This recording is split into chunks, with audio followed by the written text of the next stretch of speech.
So let's answer the question around Kyle Shanahan. From what you're seeing and what I saw in the post-game presser, Kyle was very soft-spoken. I mean, many of the beat reporters actually called out the fact that they had trouble hearing him in that presser because he was, in fact, beaten down at that point. He was lacking fire, seemed to lack the emotion. The ego even was missing from that presser.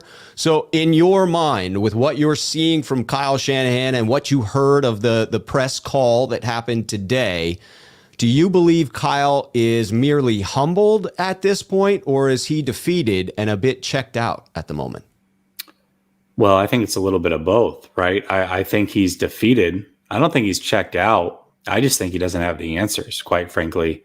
I don't think he has that leadership quality, that leadership capability to fight his way out of this. And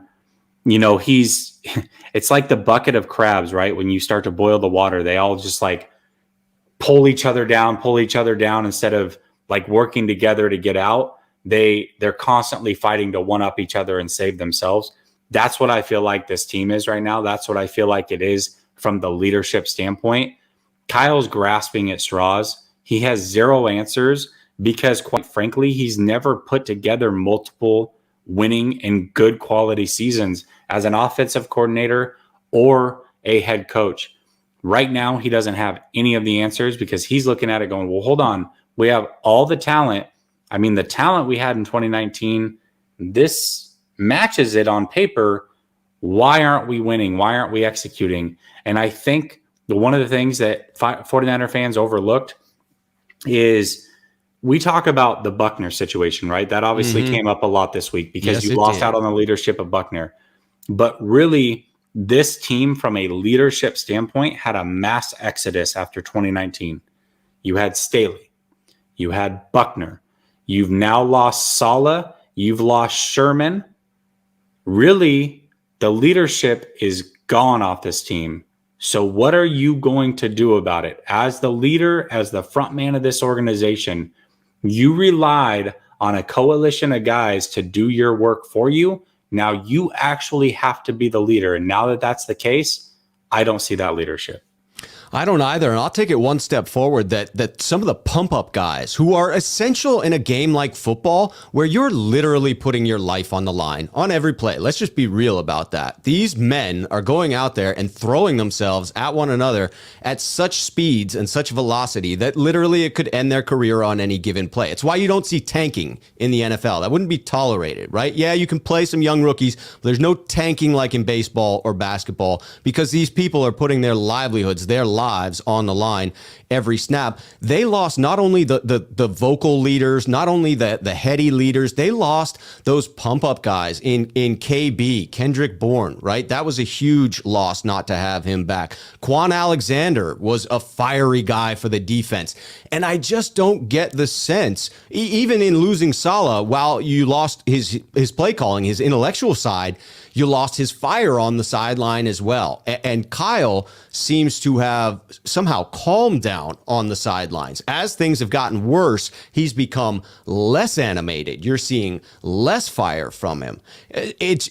It's frustrating on many levels. And again, it leaves me almost speechless as far as where we are at right now. Ricardo, probably jokingly, but God knows if it's true or not, says LaFleur had the answers. Well, he's in New York now. Cassidy thinking that defenses have figured out Kyle. The only thing I would say to that is it's frustrating to watch what he does so well in the counter misdirection runs that started that game, and then he just gets away from it. You see it working. You see the Colts struggling with it. You see Darius Leonard in the presser after the game call out the fact that the Colts defense was struggling with what the 49ers were doing, and he was just glad that the 49ers decided to abandon that.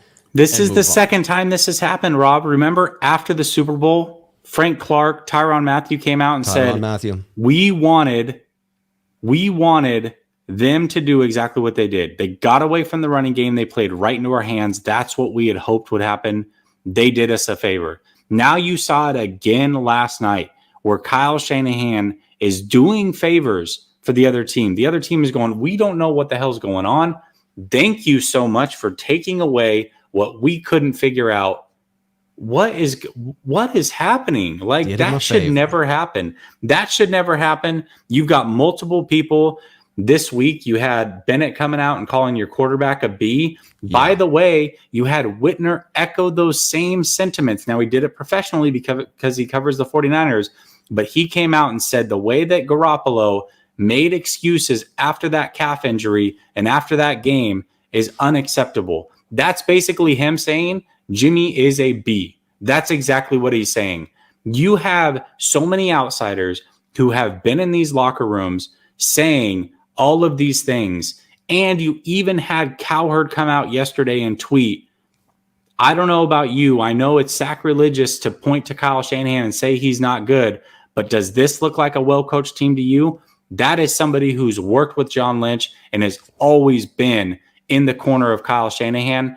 The sky is falling more than people want to admit that it is. 100%. The shift in the national media today, Jesse, was wild.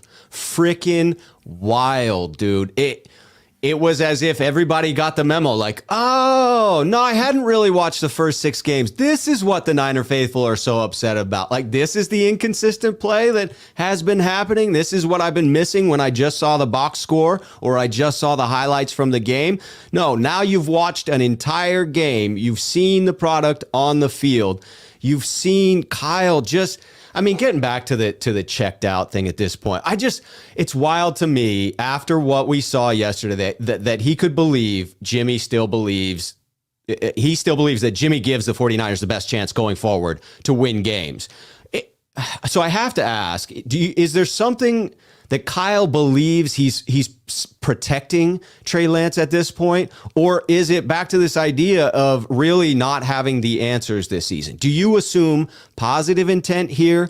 Or are you more on the side of, no, Kyle just literally is scrambling at this point and is afraid to go to the rookie because that would put him in even more of a pickle?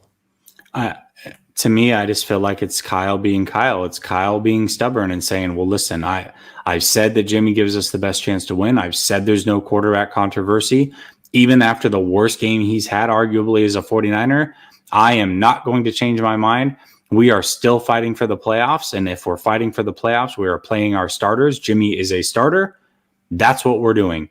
Because the moment he says that we still have a chance for the playoffs, yet I'm going with Trey, is the moment he puts himself at risk to be wrong and be a little bit vulnerable. And I don't think that he has that in him. I really don't. And humility to me is one of those things, right?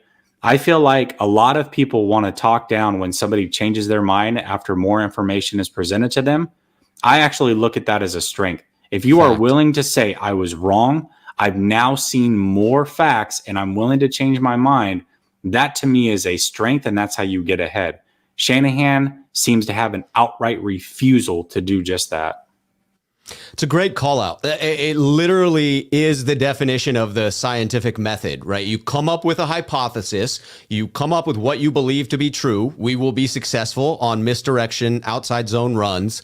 Then you execute that plan and get the information, the input of was it successful or not. And then based on that information, you change the original hypothesis or confirm the hypothesis. So to your point, yes, you should applaud people who take in new information and change their opinion, because that's how new opinions should be formed, based on new facts that have been laid out. And I'll tell you what, Niner faithful, after what I saw on the field Sunday night, that was a new set of facts that I have to consider, because at this point in time, it seems like madness to me not to switch the starters this week, assuming Trey is healthy. Now, I understand it if Kyle is sort of hedging against the fact that Trey's injury is more than he let on to begin with. The knee sprain hasn't quite healed up. But to me, that would be really the only reason that you're not making this shift, to see if you can't add some excitement to this offense and get it going, man. Yeah, I also think, let's be clear about this. I know there was a lot of speculation of, were these guys really injured? Was Kyle playing chess and bringing a guy out and not doing this or not doing that? I think all the questions have been answered. I don't think he's savvy enough to do that, because if there's ever a week that you're going to stick with Jimmy G and not play Trey Lance, this is the week that you say, look, he's still hurt. He's got no chance to play. Jimmy's our starter. He's always been our starter. And we don't have an alternate player, so that Jimmy's our guy. No, instead he says, Jimmy's our guy. Yeah, Trey's going to practice on Wednesday. We're good.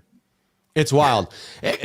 Eric calls out that what is the definition of insanity? Doing the same thing over and over and over again and expecting different results. I don't know if I expect a different result on Sunday, and that is saying something against a wildly inconsistent Bears team.